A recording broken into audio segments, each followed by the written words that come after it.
That's as good as it gets for you, Sam. I have some usual housekeeping announcements. Just make sure that, Sam, you don't bring anything in the room except for water. You don't use your cell phones. If you do, please make sure they're on vibrate. And if anyone here wants to address the commission, please speak up so that our recording capacity captures your statements, and that includes our commission members.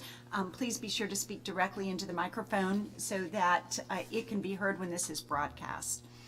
Pursuant to Section 286.0114 of the Florida Statutes, members of the public do have the opportunity to have input on matters before the commission, other than in cases in which we act in a quasi-judicial capacity. This means that the public can have input on matters other than complaints, opinions, and determinations on financial disclosure cases. If you desire to be heard, please fill out a speaker card and give it to Ms. Fulford, who has her hand up. Yes.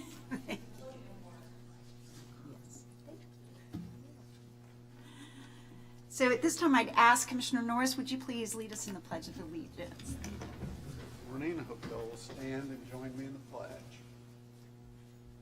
I pledge allegiance to the flag of the United States of America and to the republic for which it stands, one nation, under God, indivisible, with liberty and justice for all. Madam Clerk, would you please call the roll? Here. Here. Here. Here. Here. Here. Thank you. I would now entertain a motion regarding the consideration of the minutes from the April 20th, 2018 meeting. It's been moved and seconded to approve the minutes. Is there any discussion or any changes to those minutes? Hearing none, all those in favor of the approval of the minutes, please indicate by saying aye. Aye. Any opposed? The minutes are approved. So moving into the first matter on our agenda today is the consideration of final action and the recommended order regarding Joel Davis, matter 17-108. And although I believe the members are probably aware, this is a statutorily mandated complaint to determine whether the respondent's failure to file financial disclosure was willful. The ALJ, the administrative law judge, found the failure willful and has recommended the respondent be removed from his position as a member of the St. Cloud Community Redevelopment Agency, the only penalty available in these cases.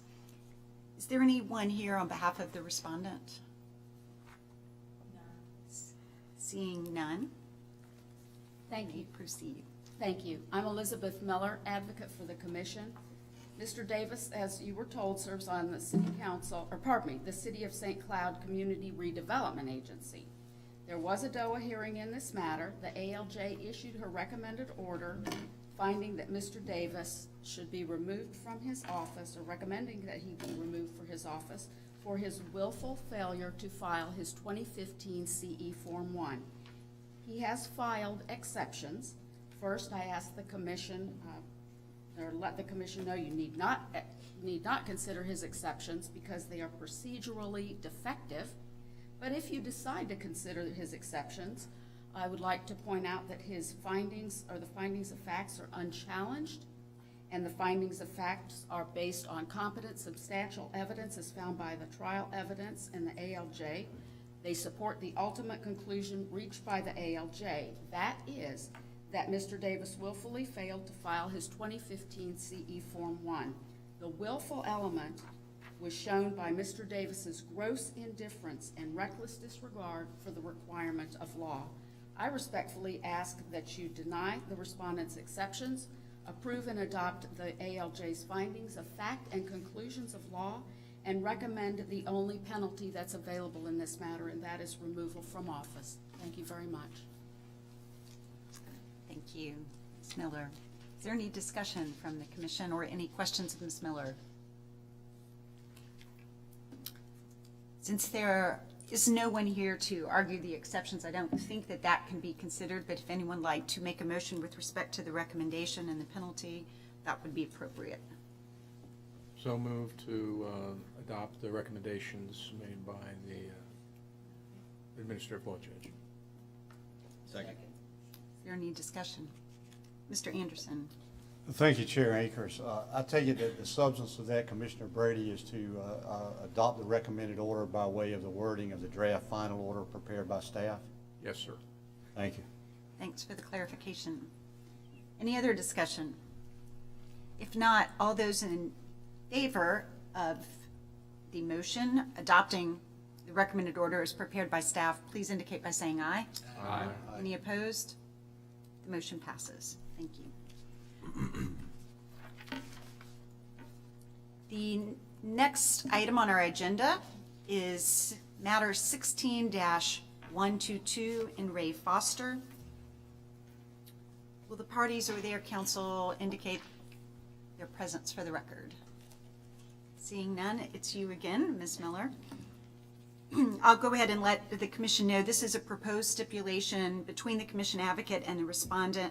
The commission may simply vote to approve or to reject the stipulation. This is not a pre-probable cause stipulation. So if the stipulation is rejected, then this matter will proceed to the Division of Administrative Hearing. Thanks, Ms. Miller. Thank you. Elizabeth Miller, advocate for the commission. On January 19th, 2018, the commission found probable cause to believe that Randy Foster violated the law by filing an inaccurate 2015 CE Form 6. The respondent was running for a place on the Brevard County Commission. The respondent and the advocate recently entered into a joint stipulation. In that stipulation, the respondent admits the facts as set forth in the report of investigation. He filed an amended CE Form 6 on September 22nd, 2017, and I recommend a penalty, or he agreed to a penalty of $750, and I ask that you adopt this joint stipulation. In addition to the penalty, I beg your pardon, there's also a public censure and reprimand. Thank you. Thank you, Ms. Miller. Are there any questions for Ms. Miller? Hearing none, is there any discussion? Move for approval of the recommendation. Is there a second? Is there any discussion? Hearing none, all those in favor of the motion, please indicate by saying aye. Aye. Any opposed? The motion passes. Thank you, and thank you, Ms. Miller. The next item on the agenda in Ray Remus is item 16-187. Is there anyone here on behalf of the respondent? No, but it looks like there might be a handout.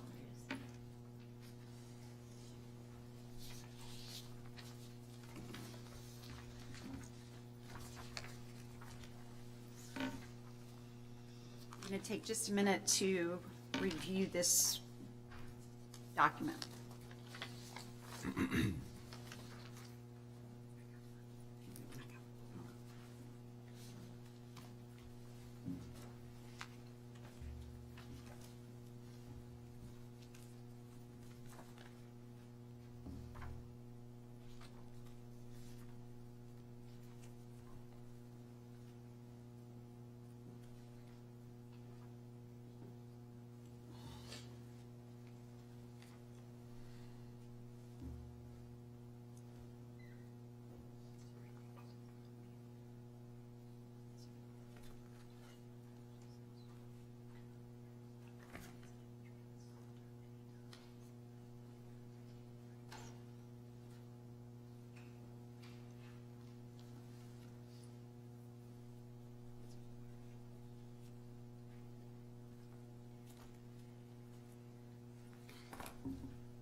Commission members, like the one before this one, the commission may vote to approve or reject this stipulation. This is not a pre-probable cause stipulation, so if the stipulation is rejected, the matter will be referred to the Division of Administrative Hearings.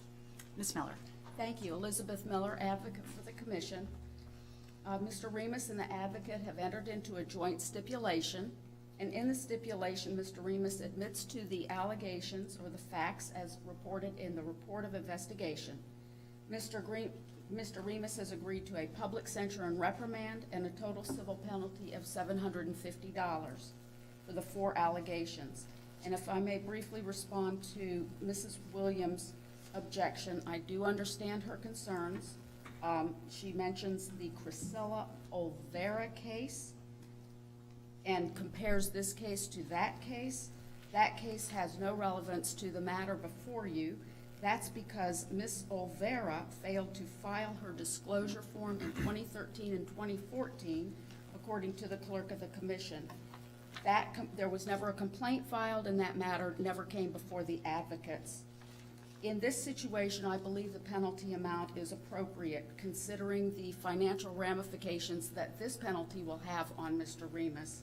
And also, I believe, as he told you previously when he was here to talk to you about his case, that he believes he is not capable of winding through the paperwork for another public office. And he and I did discuss that matter before we entered into the stipulation. I request that you approve, adopt, and ratify the joint stipulation. I'll be happy to answer any questions. Thank you. Any questions of Ms. Miller? Yes, Commissioner Berger. On the case that we just had before this case, recommended the exact same sanctions.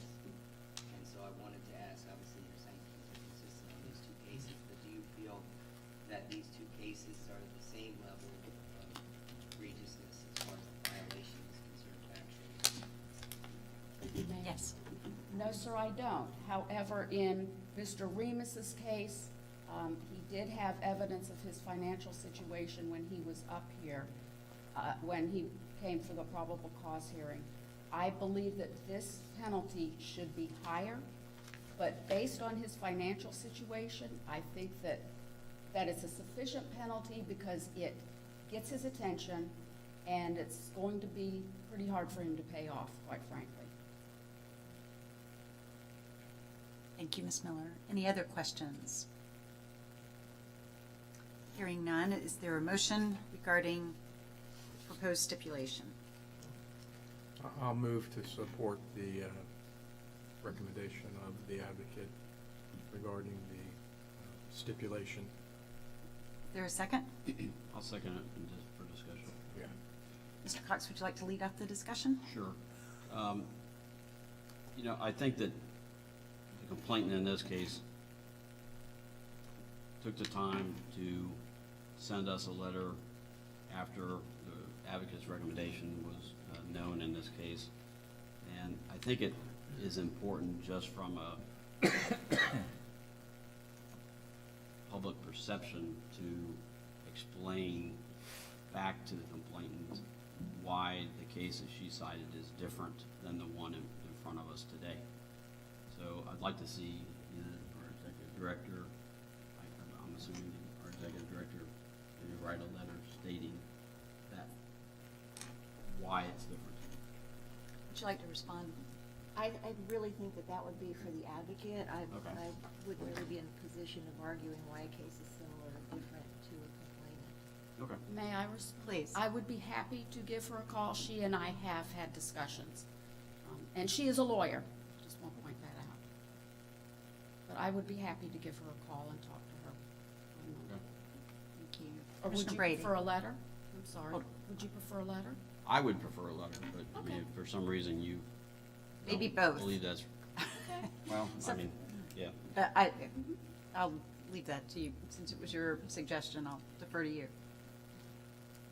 Yeah, when I saw the fine, I myself was kind of surprised, particularly it being $150 for each of the violations. I thought that was somewhat generous. But I mean, I take your word for it that this will cause him some level of financial pain, and, you know, it's, please do what Mr. Cox asked in the complete and way you can. I will do it immediately. Commissioner Rosenko. I don't recall in the 2.5 years that I've been here that the financial situation of respondent has been considered. I know some of you have been here a lot longer than I have. I find this awful, because to me it sets a precedent. It may be difficult for him, the next person that comes along from you do like Ms. Willington and cite other cases.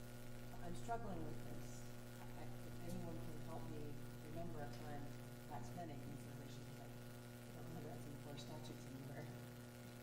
Good question, Commissioner Berger. I haven't been here as long as Commissioner Zanka, and I'm struggling with the same issue because I'm looking at it as the punishment should be based on violation, on the egregiousness of the violation. That's what I'm struggling with. So I see a few heads nodding with the same curiosity. Could I ask Mr. Anderson if you could enlighten us as to whether or not that's been a factor previously considered? Thank you, Chair Ankers. I can't recall anything in particular where this exact articulation has been made, but I think it is in line with general notions in all forums about the purpose of sentencing or the purpose of dispositions. And it kind of goes along, too, with the argument of, well, you know, Ted Turner gets a $150 speeding ticket and Chris Anderson gets a $150 speeding ticket. How come the same for everybody when their ability to pay is different? I think there is room for that sort of analysis because I think you do get somebody's attention when they're in a lower financial situation with a lower amount of money because it's a relative sort of impact on them. And but I don't recall anything particular where this exact articulation has come up before. Thanks. Any other comments or questions?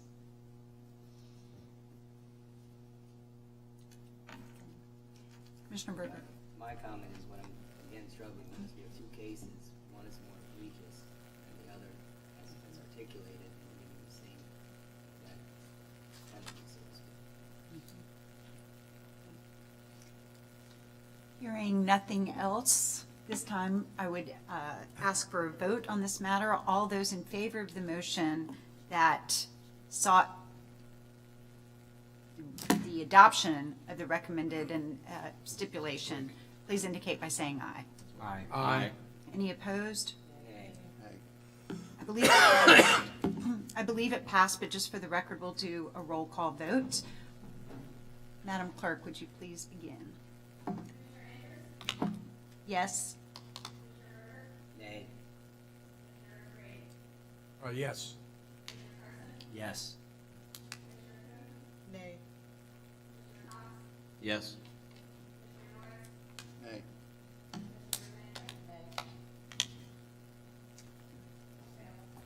Motion fails because there's a tie today. So in that case, the stipulation is rejected and it automatically will proceed to DOA. Is that correct? Or renegotiation. Or they can renegotiate in light of the information you've received today. Yes, ma'am. Okay. Thank you. Anything else on this matter? Well, can I ask you a question? Sure. So, could another motion be made? And see if there's support one way or another there? Just keep in mind that our options, as far as I know, correct me, are to either reject or accept the stipulation. Okay. Correct on that? Okay. So does that help? Yes, ma'am. In that case, thank you, and we'll move on to the next matter on the agenda, which is the considerations of motions to dismiss. Item 6 on your agenda. These are 4 cases that are also statutorily mandated investigations to determine whether an individual who failed to file financial disclosure did so willfully. After probable cause was found, we received information that the respondent either is no longer in office or otherwise did not meet the required elements, or in one case had passed away. Accordingly, dismissal is being recommended. Are any of the parties or their counsel present for these items, which include, I'm going to just give the numbers, 16-105, 16-205, 17-084, and 18-002. I don't think anyone is here for these matters. Therefore, if it's the will of the commission, we can take these up en masse unless any member would like to hear any or all of them individually. I'll move to dismiss en masse all 4 cases. Second. Thank you, Commissioner Cox and Norris. Any discussion? I have a question. Commissioner Brady? If there was an accrued fine, is the fine also dismissed when we dismiss the case? No, Commissioner Brady, it is not. Okay. Any other questions? If not, all those in favor of the motion, please indicate by saying aye. Aye. Any opposed? The motion passes and those are dismissed. Moving on to our advisory opinions. We, I believe, still have 3 on our agenda today. We have a handout for the first one, file 2719, because the requester has asked to withdraw his request. The handout is a memo recommending from staff that we grant the request because the question is now moot. I'm going to give everybody a chance to look at that handout before we begin. Another forest in Brazil has been shrunk in size.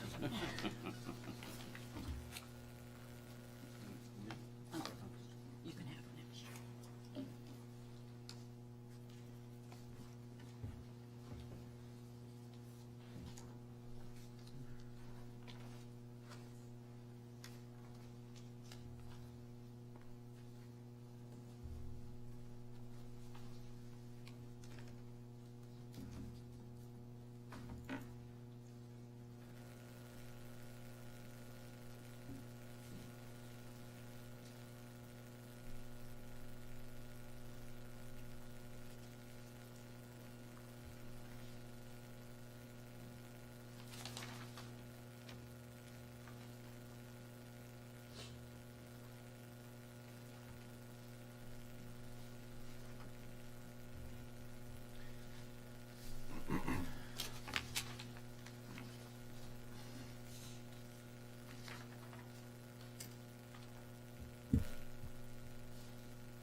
On this particular matter, 2719, in light of the memo, I would entertain a motion that grants the request to withdraw the opinion request. So moved. Is there a second? It's been moved and seconded. Any discussion? All those in favor of the motion, please indicate by saying aye. Aye. Any opposed? The motion passes. The next advisory opinion on the agenda is file 2720. That will be presented by Mr. Gray Schaefer. Is the requester here? Thank you. Mr. Schaefer. Thank you, Chair. Commissioners, this opinion is fairly straightforward. It concerns whether members of a state commission qualify as having to file financial disclosure form. The financial disclosure laws say that appointed members of commissions with statewide jurisdiction have to file a disclosure form unless they qualify as an advisory body. So there's a statutory exemption for advisory bodies. The commission in question here is the Marjorie Stoneman Douglas High School Public Safety Commission. It was formed during this past legislative session to investigate and report on incidents of mass violence across Florida. The enacting law clarifies the board members are appointed, and because they can look into these incidents across the state, they have statewide jurisdiction. So they seem to fit all the criteria as having to file a disclosure form, and the only question left then is if they qualify for that advisory body exemption. And the statute defining advisory bodies lays out a 2-part test. One part of it is to look at the commission's duties and responsibilities to make sure they are purely advisory. But the other part, which is the focus of the opinion, is purely financial. According to the law, to be considered an advisory body, the commission's total budget and appropriations have to be less than one of 2 figures. Either less than 1% of the total budget of the agency it serves, or less than $100,000. And you're figuring out what to use as a measuring stick. 1% of the encompassing agency's budget, or $100,000. The statute says use whichever of those 2 figures is less. And as you can read in the draft, I don't think the Public Safety Commission here can meet that budgetary criteria. The commission is housed within FDLE, so you've got to compare its budget to either 1% of FDLE's total budget or the figure of $100,000, whichever one is less. FDLE's total budget is $295 million. 1% of that is $295,000. $295,000 is more than $100,000. And since we've got to use whichever figure is less, it looks like $100,000 is our measuring stick. So we've got to check that to see if the commission's budget is less than $100,000. Now, the legislature didn't allocate any budget to the commission, but it did give it appropriations totaling $650,000.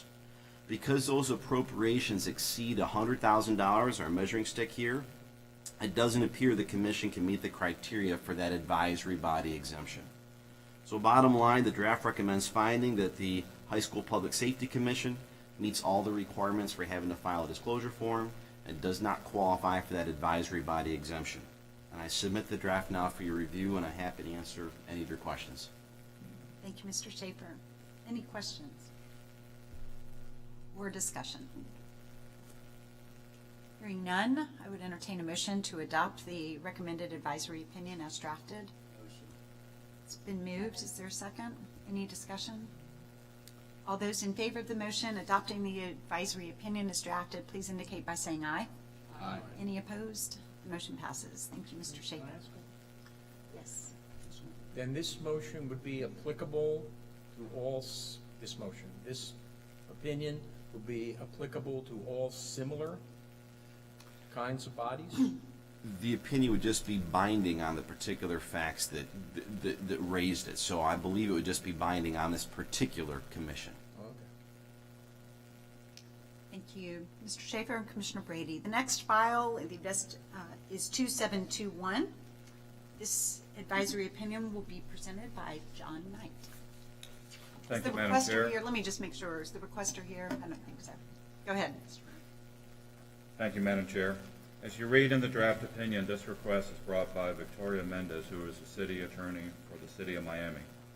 The question that we have before us is whether members of the Virginia Key Advisory Board are local officers subject to the financial disclosure requirements. This opinion relates to the definition of local officers in section 112.31451A, and specifically to the exemption from that definition contained in subparagraph 2D that exempts members of citizen advisory boards from the financial disclosure requirement who only have the power to make recommendations regarding land planning and zoning. After reviewing the Commission's prior opinions that are discussed in the draft opinion, we believe that membership in the Virginia Key Advisory Board does not make one a local officer. This is because the board is an advisory group having in the area of land planning and zoning only the power to make recommendations.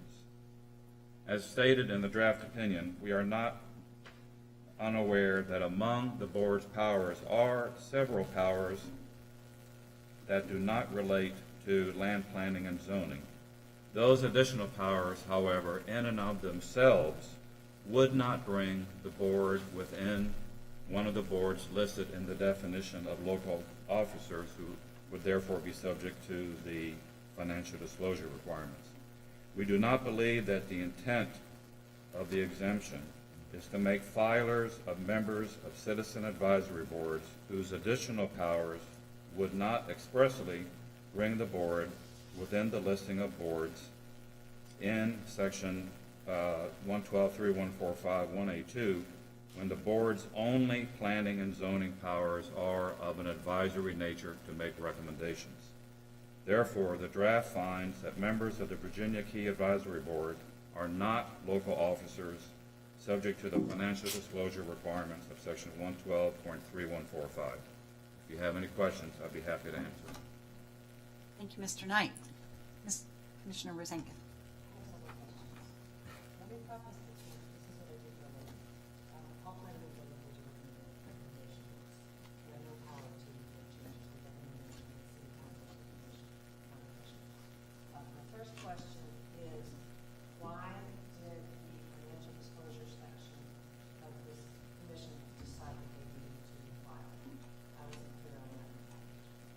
I believe, from my understanding, that's before I started at the commission, but I believe that at the time, it was the interpretation of the exemption, that if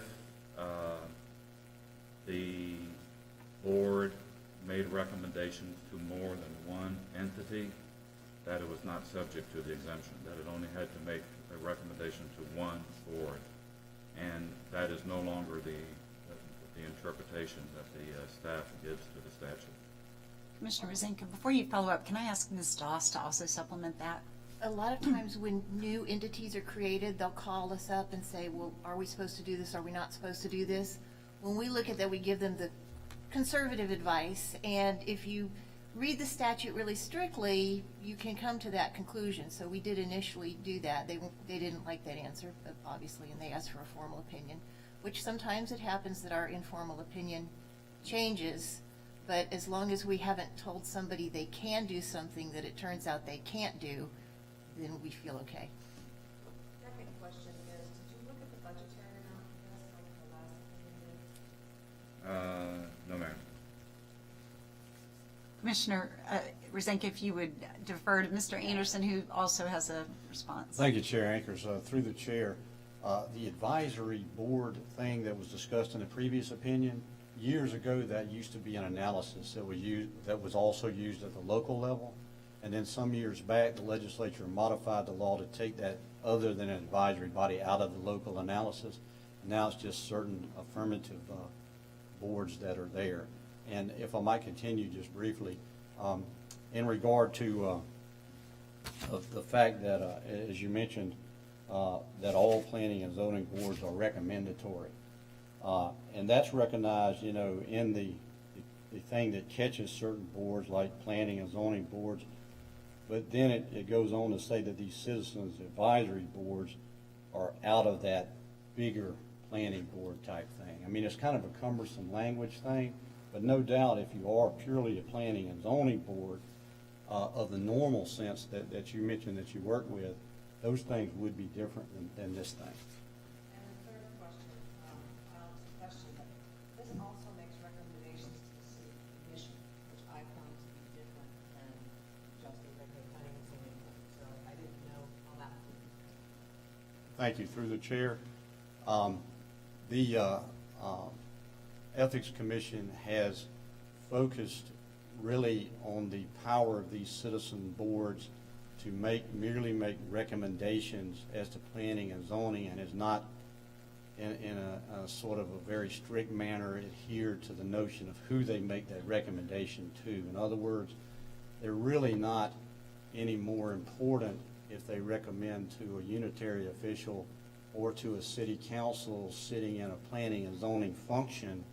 It's not really a qualitative difference as to the power of the Citizen Advisory Board, and so the commission is sort of, through its gloss and its interpretation, focused on the citizen group making a planning and zoning recommendation rather than to exactly who they make their recommendation to.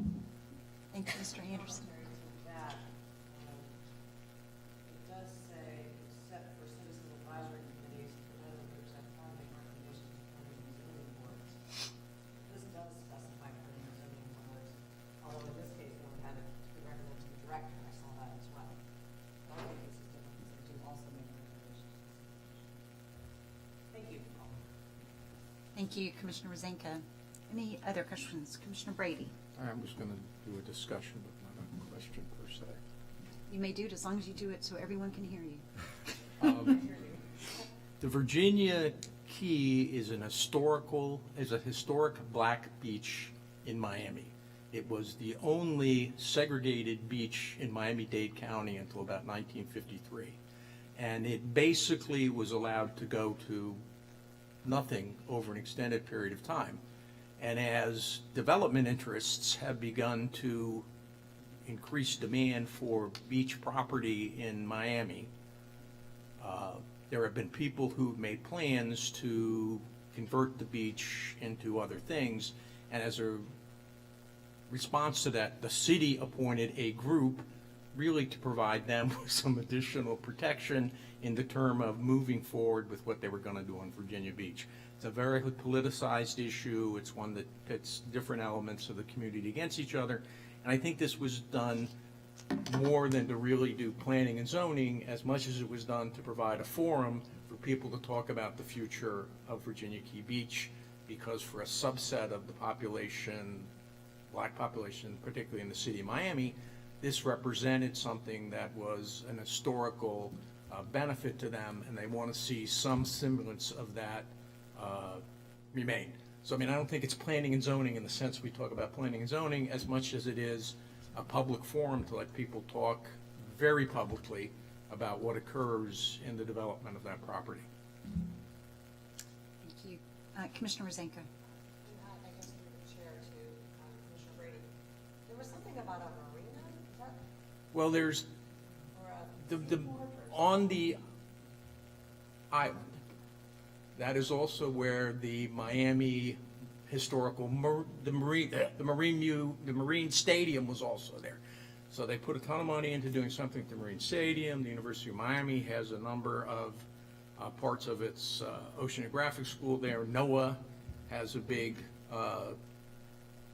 building on the site, and then it leads over the bridge, you go into Key Biscayne. So it really is an area that people would love to be able to use to do development, and the black community in the city of Miami is really trying not to let them do that unless there's a very full public discourse. And I think this really was created to create a mechanism to have that done. Though the city of Miami is famous for cronyism. But I think it really is not a planning and zoning body. You want to look in- right at the camera. Okay. It's not a planning and zoning body in the sense we talk about planning and zoning. It really is basically, what are we going to do with this place? Because people want to put in restaurants, people want to do hotel, I mean, they want to do a batch of stuff. And I think it's really designed more to produce a public forum than it is really to be a more standard kind of planning and zoning body. Now, I bet Commissioner Rosenka has no follow-up at this point. Well, I still disagree with this opinion, because especially now that I understand it's a hotbed for developers, I think you're gonna have more power than was anticipated. I think people would clamor to be on that board, and possibly developers as well, so I would support this. Mr. Knight, would you like to respond Yes, ma'am. or provide information? When you look at the list of powers, as are included in the draft opinion, I mean, all of the powers are to make recommendations, to somebody, and I believe in a broad sense, they all have to do with land planning, except for one, and that's to make recommendations to somebody regarding procurement issues. So that's the only one that I don't think can fit within the land planning. But that one power does not make the board in and of itself, or the board members in and of themselves, local filers. So it just, to us, it seemed not to make sense to make them file when the one power that doesn't maybe exactly fit within the exemption doesn't make them a filer. So that's why the opinion is written the way it is. Thank you, Mr. Knight. Any other discussion or questions? Move to adopt the opinion as drafted. Is there a second? Which I think we might have already had, but it's been a while. I honestly don't remember. So is there a second to Commissioner Brady's motion? I'll second it. It's been moved and seconded to adopt the opinion as drafted. Is there any other discussion? All those in favor of the motion indicate by saying aye. Aye. Any opposed? Okay. The motion passes. Thank you. That concludes our consideration of advisory opinions. At this time, we'll move to the consideration of financial disclosure appeals.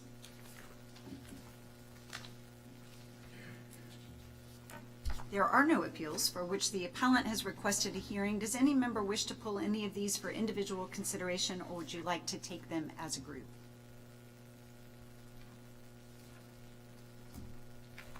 Move for approval en masse. Is there a second?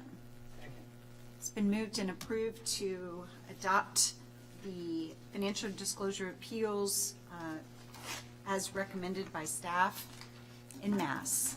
All those in favor of the motion, please indicate by saying aye. Aye. Any opposed? The motion passes. Next on our agenda, item 9, is the consideration of expenditures that are beyond the executive director's expenditure authority and must be approved by the commission. I will turn it over to Verlindia Doss to explain. There are 2 items on here. One is our annual Westlaw contract. We're in the third year of a 3-year contract now, so we'll be renewing our contract for the current fiscal year. And then the other item is our contract with the Attorney General's office for the services of Ms. Hadley and Ms. Miller and their paralegal. So they are on the edge of their chairs waiting for your vote on this one. That contract is the same as it has been for, I think, the last 3, if not 4 years. So I would recommend these expenditures. We have them in the budget, and I would ask for your consideration. Thank you. It's been moved to approve the expenditures as requested by staff. Is there a second?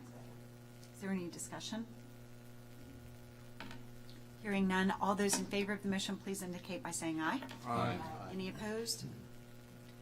This is just a good time for me to interject so that those of you who may not have served as chair will find out that Ms. Doss does a very good job of following up with the chair anytime there's a personnel expenditure related issue or hiring decision that might have any deviation whatsoever from the plan. And I just wanted you to know that she usually does not wish to make those decisions unilaterally without the knowledge of the chair.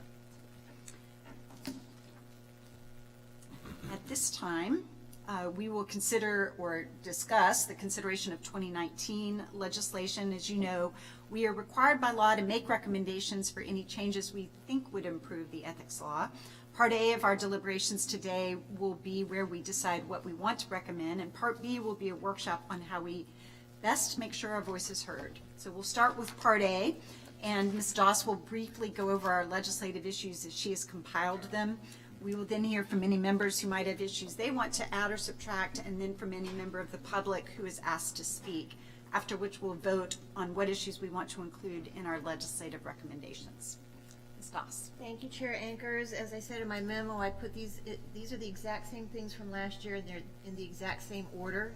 I think it would probably be to our advantage to make the list even smaller than it is, so we could be more focused, and so that we can present in a way that members of the legislature appreciate more. They're so busy that if they get a 4-page list of great ideas, they're really not going to get past the first page. The first one here is conflicts of interest. This is closing the loophole. This is one I honestly think could go because when Commissioner Cox and I talked with Senator Simpson last year, he said, well, you know, if you have enhanced financial disclosure for municipal officials, maybe you don't need this quite as much. This is the loophole closing thing that says you can't contract with a company that's contracting with your agency, and if you create an intervening third company, that still would be a violation. But I do have to say, we've still got sort of the fallback position in the statute that says if you have an actual conflict, that's a violation of the law. So I think this is one we could probably, pass on, at least for this year. But I do have draft language in there. The second one is attorney's fees. And as you know, I'm not shy about giving you my unvarnished opinion. I think attorney's fees revamping is the best thing that could be done to make the playing field level for complainants of anything, because now respondents can seek attorney's fees from complainants whether they have a valid case or not, frivolous or not, and the complainant, even if he wins, never gets his attorney's fees back. This seems to me to be something that would really put things on an equitable basis and alleviate some of the fear that we hear anecdotally from complainants when they call us and talk about situations and say, hey, I'm not even gonna take that risk at all. Enhanced financial disclosure for local elected officials. This has been on our priority list for the last couple years. It is, again, my unvarnished opinion, outstanding idea, and when you can get it out there and people talking about it, they love it, but somehow it never manages hardly to get on a committee meeting agenda. But I think this is an idea whose time has come. The voting conflicts law, this would essentially make voting conflicts law the same for all officials, elected, appointed, local, state. That's never really gotten a lot of play from the legislature, but I think it's, I believe this was Commissioner Berger's idea, and it's a great idea of clarity and uniformity, in my opinion. Next is the one that we have historically voted to oppose. The commission has interpreted the conflicts law as to say, if you sit on a board, you can't represent clients before your board, and neither can your firm members. In the last 2 years, as you know, in fact, last year you felt so strongly about it, you issued a press release. In the last few days of session, somebody tries to come in and change that law without it being heard by any committee, anywhere, anyhow. So this is still in opposition to that notion. Number 6, the burden of proof. I think this is one we could probably get rid of. This would change the burden of proof from clear and convincing evidence to the preponderance of evidence. That's what we had until 1997. We haven't been able to get it changed back to the preponderance of evidence since 1997, and I don't think we're going to have much success in the future. I think you give something 20 years and then you say it.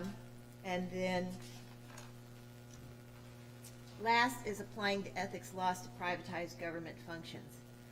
Notwithstanding the speaker's interest in really taking a close look at some private entities like economic development agencies, this did not generate any interest in the House, and in the one bill that it was in the Senate, that bill didn't go anywhere. I will say it's a very good idea, but it's a really tough slog. It's very complicated.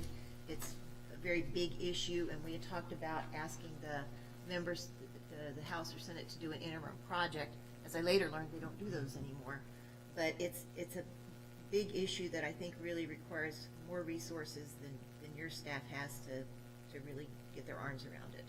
So those are the issues, and I don't really have a plan here. Those are just kind of laying it out, and if anybody has anything they want to add or subtract or suggestions, I'm happy.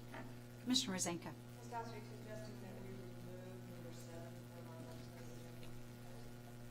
Well, I don't want to do that because that was Commissioner Brady's idea, and I think it's a good idea, but I think that it's going to be a very hard idea to move in the legislature.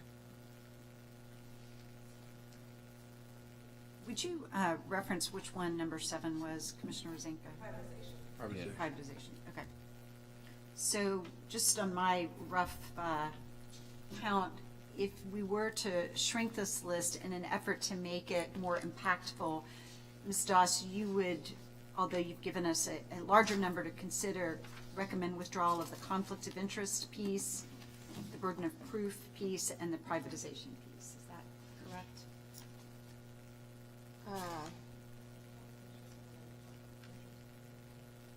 She was saying, I think number 1, conflicts of interest.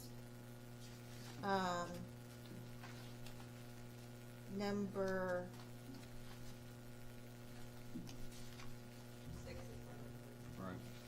Right. number 6, burden of proof. Yeah, and number 7, okay. privatizing entities.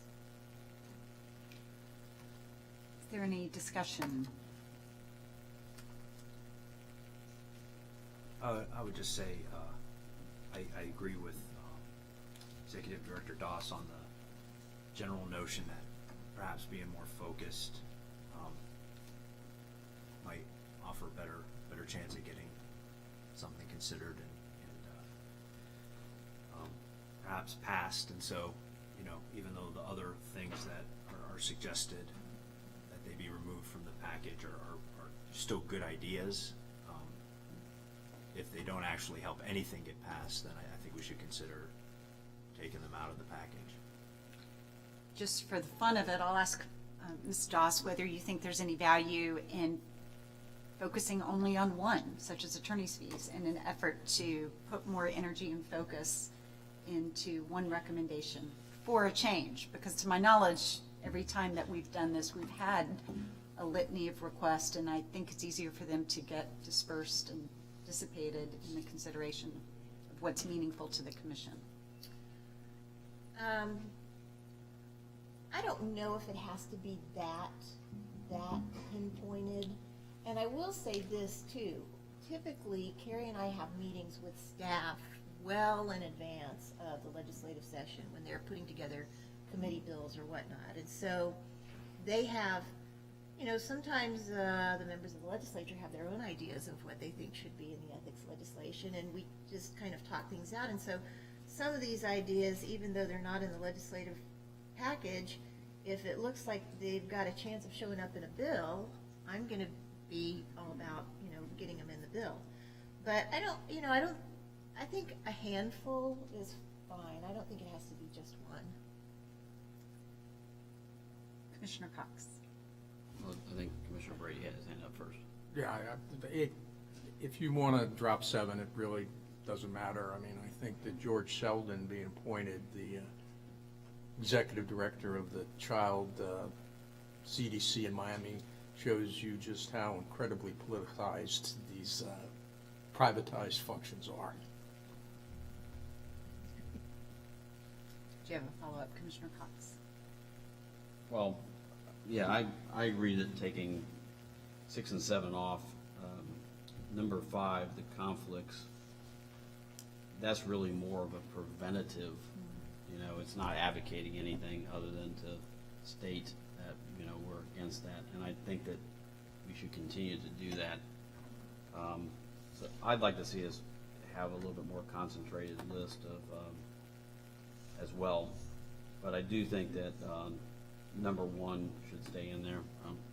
That's been a sore spot with me since the day I came on this commission. I mean, my very first meeting, I just struggled with that from that first meeting. I've always struggled with it. So I'd like to see that stay on. And I'll move that we propose items 1, 2, 3, 4, and be on the record of opposing number 5.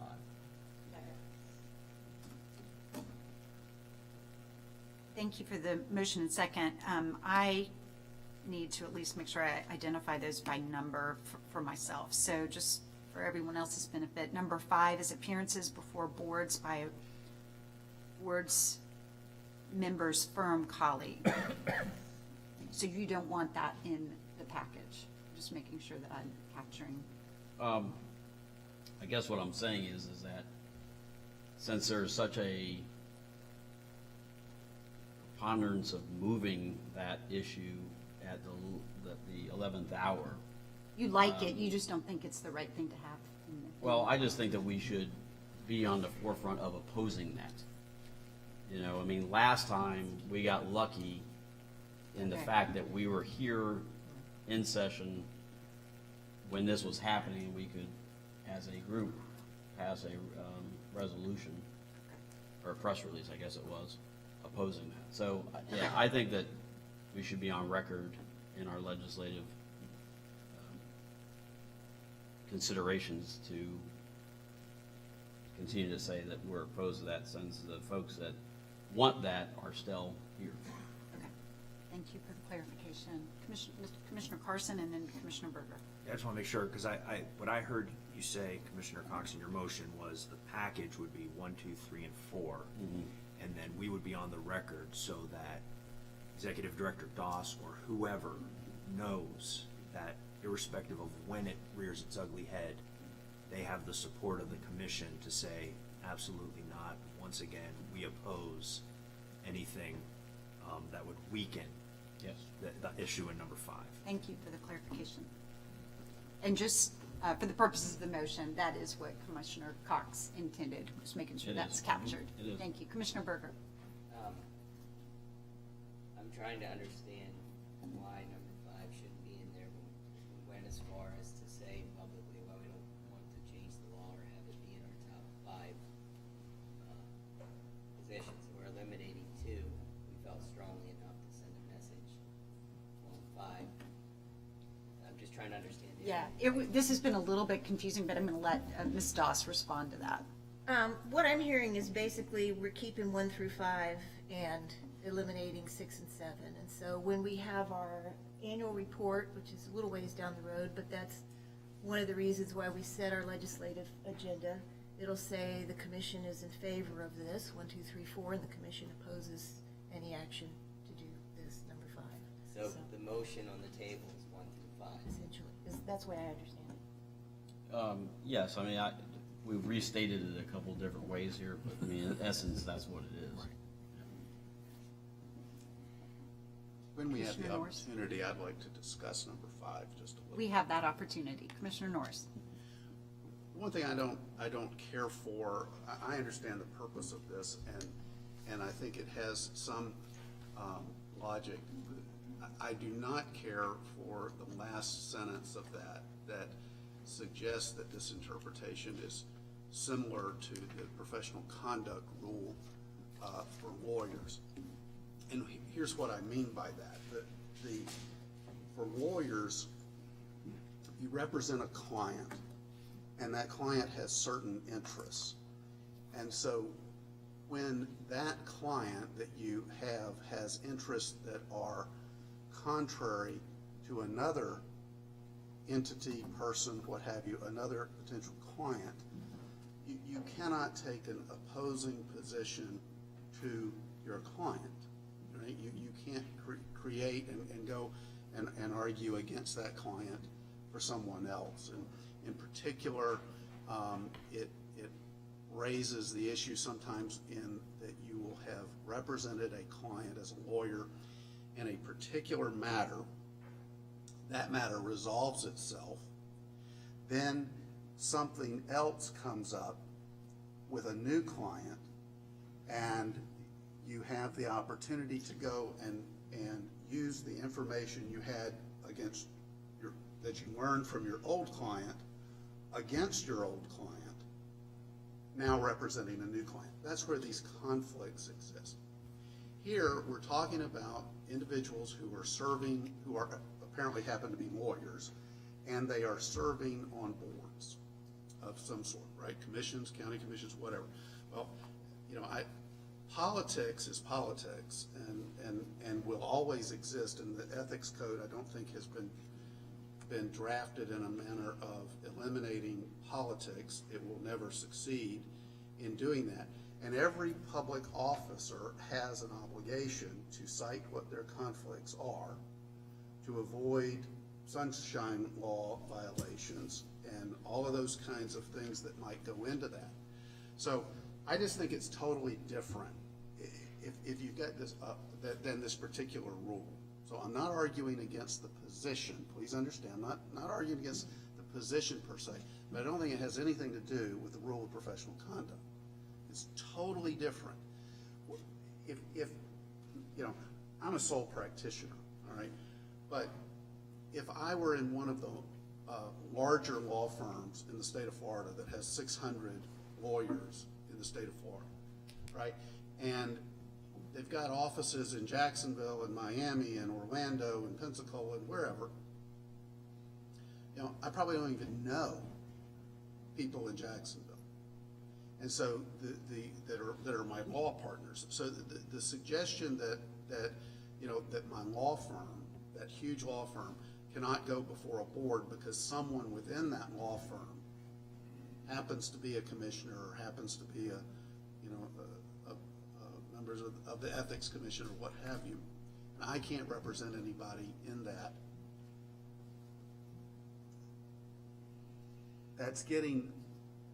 becoming an interference in regular business and an interference in people that you know, that's sort of imposing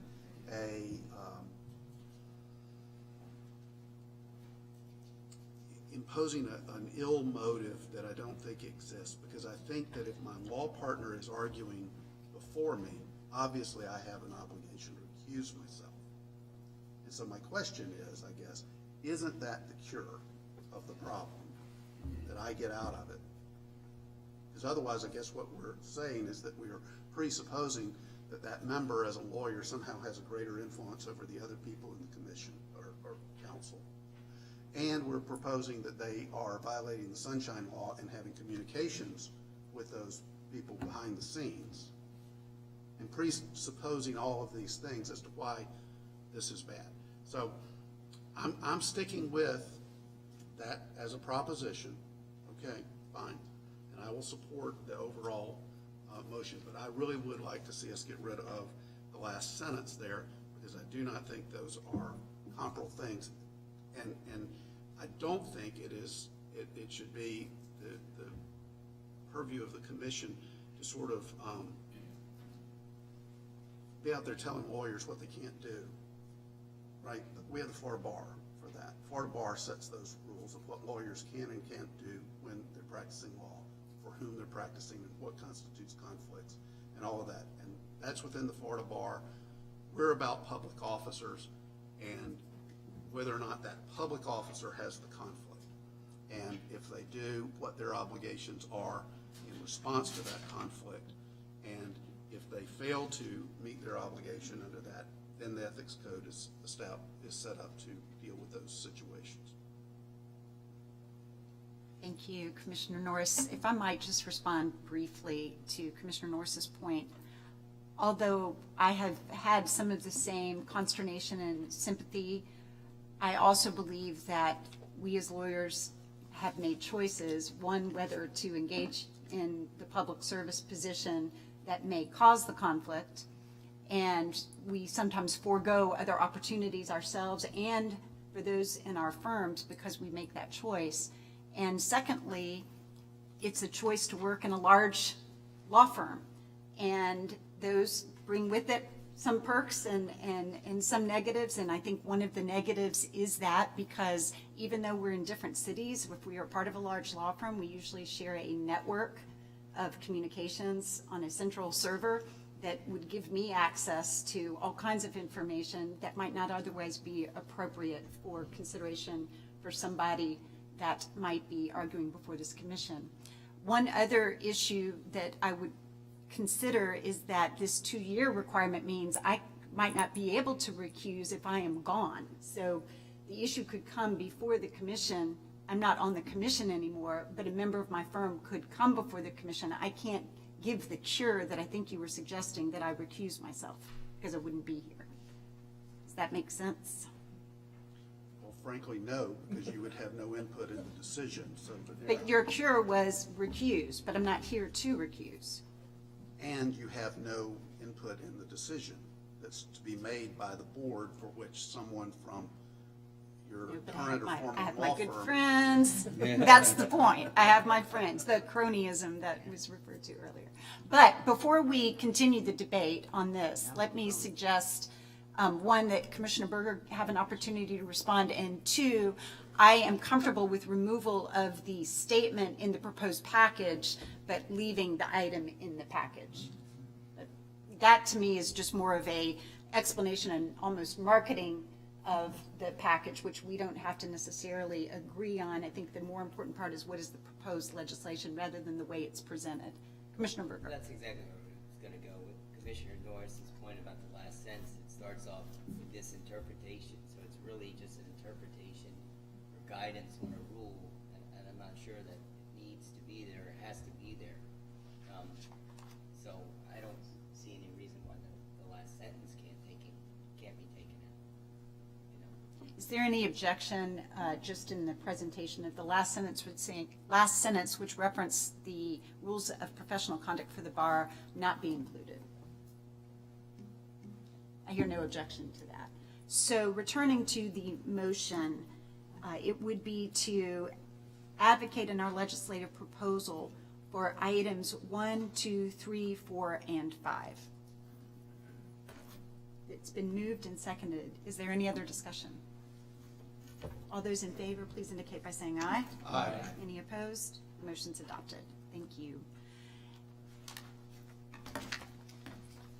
Moving on to what we called Part B of our discussion. Ms. Doss, I think you're going to give us an introduction to help frame the discussion we're about to have on lobbying. Thank you, Chair Anchors. Yes, at the March meeting, a lot of good ideas were raised and a suggestion to have a workshop on sort of the how of going about promoting our legislative package. So I just kind of wrote them down and just put them out there sort of as a framework. I will say I think it's a really good idea to continue to have the legislative committee that we had last year. That was very helpful, and to have legislative liaisons as we had last year. As I said, the two underlying issues are to think about how and to what degree you want to take positions on issues. I mean, to some degree, I think at the last meeting it was mentioned that if a bill comes up in a committee that deals with open meetings or public records, somebody's always going to say, well, what does the First Amendment Foundation have to say about this? And you rarely hear, well, what does the Ethics Commission think about this? And I think that one of the reasons people worry about what the First Amendment Foundation thinks is because the First Amendment Foundation is out there making its views known on things. But, the flip side of that is I am often asked by staff, what does the commission think about X, Y, or Z? And many times the commission doesn't have a position. And I think last year you all gave authority to your legislative committee, which consisted of Commissioners Ankers, Cox, and Carson, to speak for the commission, and if I was desperate, that any one of them could speak for the commission. So that would be very helpful, because all these things come up really quickly, and sometimes they die really quickly, and so it's hard to wait for a commission meeting. So just kind of looking at the various ideas, and I was talking with Commissioner Cox yesterday, and here's another one before I forget it, which is to get out there really early with the commission's legislative proposals. Following this meeting, I had already planned to contact the staff people that we usually deal with and the leadership as far as I knew it to be in the House and Senate. And Commissioner Cox suggested watching the elections, and when the new people come in, get in touch with them as well. We're getting a much bigger head start on legislation than we usually do. Then use of media, mainstream and social media. I have a slight bias against social media. A lot of agencies use it, but it's really hard to keep those records, maintain those records, keep control of those records, and so I feel very nervous about that. But I think we could be more present in the traditional media, and actually this was not my idea, this was Carrie Stillman's good idea, was to have kind of a little weekly newsletter that we send to our regular, or weekly or periodic newsletter that we send to our regular press contacts. Increase staff and staff time devoted to lobbying. I don't think we can devote any more staff, but I'm certainly prepared to spend more of my time, and I'm volunteering Carrie to spend more of her time. You're welcome. Increased advocacy by members and others. I think it's really excellent and a really excellent idea to recruit our members on particular issues. The difficulty there comes in this way. If we're having a meeting of the Legislative Committee, Commissioner Cox and Commissioner Carson and I are there, and we say, well, this bill is in this committee, and the chair of that committee is Commissioner Kuhn's representative. I can't call Commissioner Kuhn and say, hey, Commissioner Cox and Carson and I were talking, and we think that you should go and talk to this representative. That would be an out of the sunshine communication. So coordination gets a little difficult, but still I think there are opportunities to be had in enlisting advocacy by other members, particularly this year, Commissioner Brady, since the incoming Speaker of the House is from Miami. Not your district, I think, but he is from Miami-Dade. Okay, can I interject or ask a question there?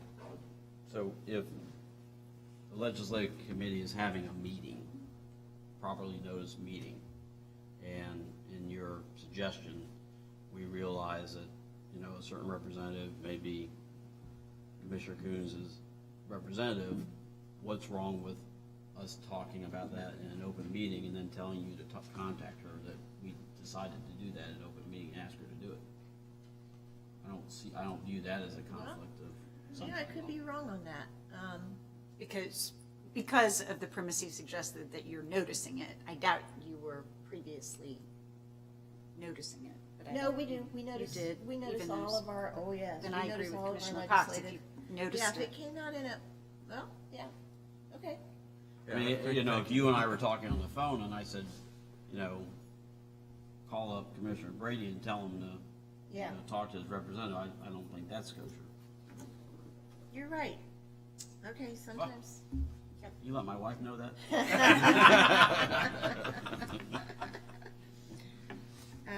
And I'm sorry if I just kind of barreled through this. I thought I'd just lay them out and then you can talk about them all. I think the last one is working with external organizations. I try to do that. You know, the problem is the watchdog organizations have less power than we do.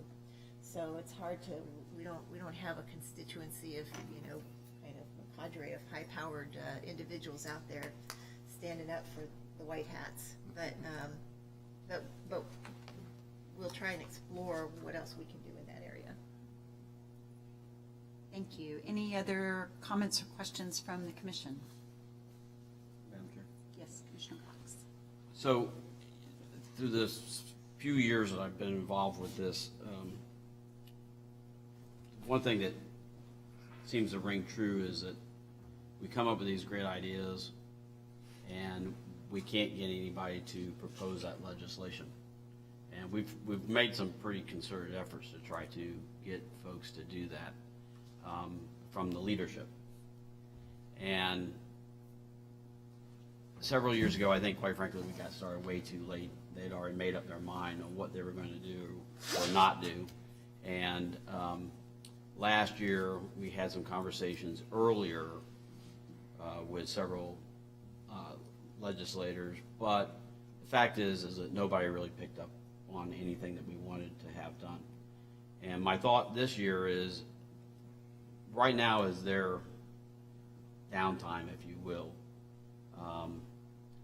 And those who maybe they were reelected because they had no opposition, or you know, they're in leadership and the likelihood that they'll remain there is probably pretty strong.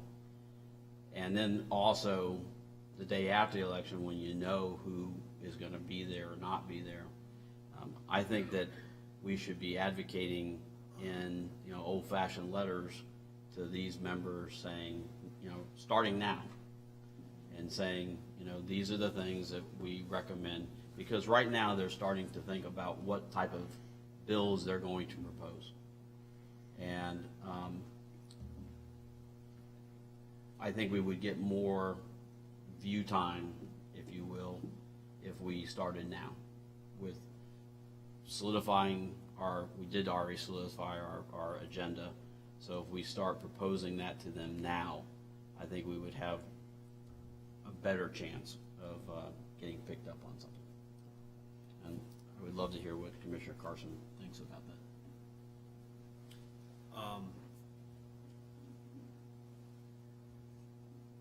I've learned that your intuition on this stuff sometimes exceeds mine, and so I have nothing to say against any of that. I don't know how it's working now. Even when I was more involved, I didn't fully understand how it worked. I know it changes over time. I know that sometimes there's only so many bill slots, and you know, how soon those get filled, I don't know. I don't think there's necessarily a disadvantage to going out early when you do have people that you know are going to be there. That's really all I can say to that. Commissioner Brady. When we give a report to the legislator, do we just send it to the officers? Do we hand it to everybody? I mean, what is that? We send it to the House and the House distributes it to the members? I mean, just so, The statute requires that we make legislative recommendations, and historically, the commission has done that by putting its recommendations in its annual report, which goes to the House and Senate leadership, the chair of the Ethics and Elections Committee, and various other people.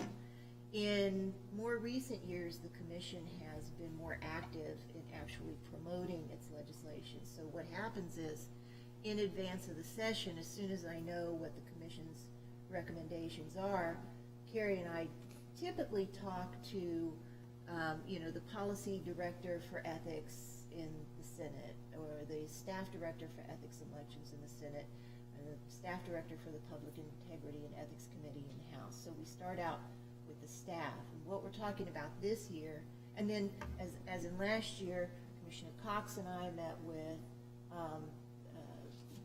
Senator Wilton Simpson, leadership in the Senate, and I met with the incoming Senate President, Senator Galvano, who was very nice.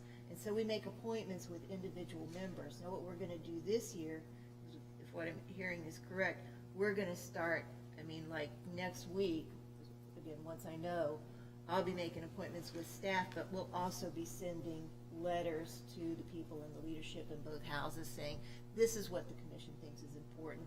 This is what we're going to be promoting. We'd like your help in offering some of these bills.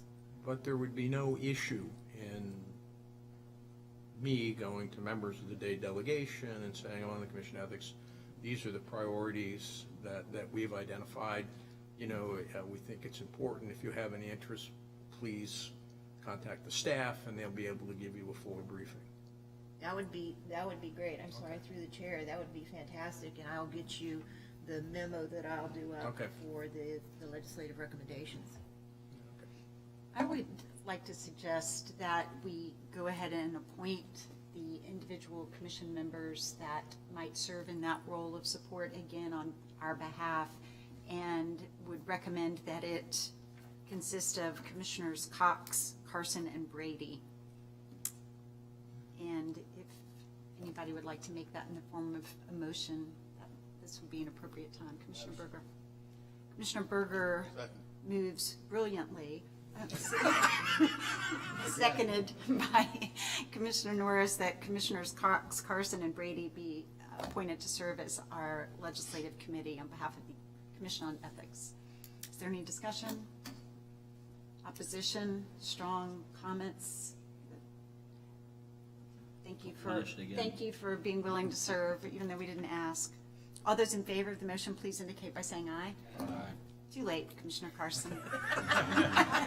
I gave plenty of time. I said strong comments. C, C, and B. Yeah, sound like Any disclosures? No, I was, I was just saying that my 2-year appointment expires, and I found that just doesn't matter well, anymore. but my thought is taking on this responsibility with the future being uncertain. Was that an issue? And I'm in the same boat. Yeah. So since no one else is terribly worried about it, I won't be either. Ms. Doss. Just for clarification, for anybody who's wondering, pursuant to the Constitution, when your term expires, you continue to hold over until a replacement is appointed. There are several of you in the same boat, and it's disconcerting for members of the public when they look on our website and it says term expires June 30th, 2017, and now it's June 30th, 2018, and the person is still there. But that's the reason why, because otherwise, sometimes the appointing authorities are kind of slow about doing it, and otherwise you could end up with a board with no members on it. I did want to find out if Commissioners Cox and Carson will have the ability to speak for the commission as to opposing or being in favor of a measure as they were last year. That was my intent. Does anybody have any objection to that with respect to those matters that we've discussed today and that we support? Just with the exception, Commissioner Brady has to get drafted into there. Yeah, as I well. think he was, I'm sorry, to be included. I'm sorry. In that. Thank you. You're not getting off either. Commissioner Brady? Are we a member short still? Yes. Okay. Yes, that's how we ended up with the tie vote Well, yeah, that's earlier what I today. thought I was trying to, but yeah, I mean, everybody who's appointed is here and we still have, and it's a governor's appointment? Yes, sir. So much. It has to be a. Ms. Doss, would you like to move directly into your executive director's report? Yes, thank you, Chair Akers, and I'm sorry, I feel like I'm talking so much, and I know all of you do too. I want to first give a little report about financial disclosure. As you know, the due date is July 1st. Actually, it's July 2nd because July 1st, I think, is a Sunday this year. As of now, we mailed out the forms on May 15th. We're required to mail them by the end of May, but we mail them out early in hopes of they're coming back to us early. As of this moment, 3,432 Form 1s have been processed. I'm sorry, 4,867 Form 1s have been processed. 1,435 of those have been filed by email. We just started doing that last year, so that system, knock on wood, is working well this year. For Form 6, only 211 have been filed, and I'll have something more to say about that in just a moment. We have 1,400 Form 6 filers and 14,085 Form 1 filers, so we're still looking at taking in more than 10,000 forms in the next 3 weeks. So we are pretty busy, but Financial Disclosure Program Administrator Kim Holmes and her shop are doing an excellent job, as is Lynn Blaze, who is the person responsible for posting the Form 6s to the website. So moving into that issue, we have an issue we've been trying to work out with the Department of State, and I wanted to let you know how we're addressing it.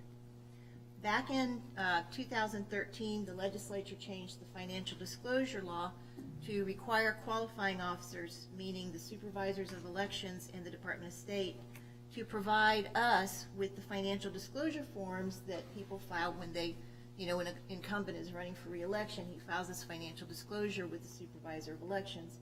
And the law was changed so that the supervisor or the Department of State would have to provide that form to us in electronic form. And the idea was if you were a county commissioner running for re-election, you shouldn't have to file a form both with your qualifying officer and with the Ethics Commission. So the Office of Legislative Information Technology Services, which serves our IT needs, came up with a really good system for doing this. It's called the Qualifying Officer Portal. And in that portal is the names of everybody who's required to file financial disclosure that we know of with the Ethics Commission. So when the qualifying officer qualifies, your supervisor gets somebody qualifying papers, they scan them in as a PDF because they do that anyway. They type in their name, up pops this person is required to file Form 6. They attach that PDF, they push the button, and it goes straight into our system. It's beautiful. And the best part of it is, I don't know if you've ever looked at our website, but if you have a filing requirement, your name is on our list on our website, and there's a big red X there if you haven't filed your disclosure yet. And as soon as we get your disclosure and we log it in, that changes to a green check mark. So when the candidate goes to the supervisor of elections, files his papers, they enter it into the qualifying officer portal, bam, that red X changes to a green check mark, and the candidates look for that, okay? So it's great. The whole idea was so that the qualifying officers could get this information in something close to real time. All 67 supervisors use this system. The Department of State, when we rolled it out in 2014, did not want to use this system. They wanted to use a batch system where they send all the forms to us at once. I didn't like that as well because it loses the real-time aspect, but they wanted it, and OLITs wanted to be helpful and created a system where they could do that. Unfortunately, this year, OLITs can't support that system anymore, so we've asked the Department of State to please use qualifying officer portal. They have declined based on workload, and what they are planning to do at the moment is to send us a disc, not when qualifying closes on June 22nd, but on June 27th, with all approximately 800 Form 6s on it. That creates not just a significant workload issue for us, but the problem is, let's say I'm a senator running for re-election. I qualified with the Department of State on June 4th. That's when qualifying opened. My X won't change to a check mark until sometime after June 27th. And we got an angry phone call yesterday because these people are looking at our website and they're thinking we're sitting on their forms, and they get upset, just like they're really happy when they find out that the form gets logged in because the supervisor of elections has used the portal.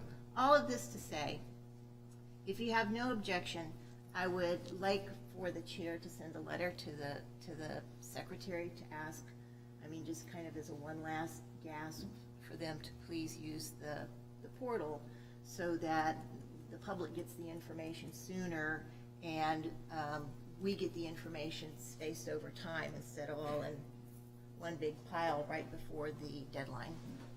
So moved. And I think what you're moving is the sending of the Yeah, letter. send a letter. And it's been seconded. Is there any discussion? Yes. Commissioner Norris first and then Commissioner Cox. I think it's a wonderful idea. Why would that same letter not be sent to the governor and to the Senate president and to the Speaker of the House. Speaker of the House? So I would like to see the motion amended to include that. Not to go back in the agenda on the legislative thing, but sometimes I feel like that in these commission meetings, when we're talking about the legislation, we almost sound like Eeyore from Winnie the Pooh of, woe is us. The code of ethics exists because of the legislature, right? Otherwise it wouldn't exist. The commission exists because of the legislature. And so if we have good ideas, that's what politicians are supposedly all about, right? Is that you come up with a good idea and you actually advocate it and embrace it. And so this is a good idea. This is a good idea for efficient government. This is something that helps the members of the Senate, that helps the members of the House. And I would think that those types would want to be beating the Secretary of State about the head and shoulders to make that happen. So it seems it's a good idea. I think we need to spread it around, and maybe it ought to even be on the legislative agenda that we're promoting, that they, on this administrative side, I guess it's the executive branch with the Secretary of State, but do something about this. Winnie the Pooh, I appreciate your good suggestions. Commissioner Brady, would you? Yeah, I accept. I I accept. thought about it, and I chose Winnie over Christopher Robin.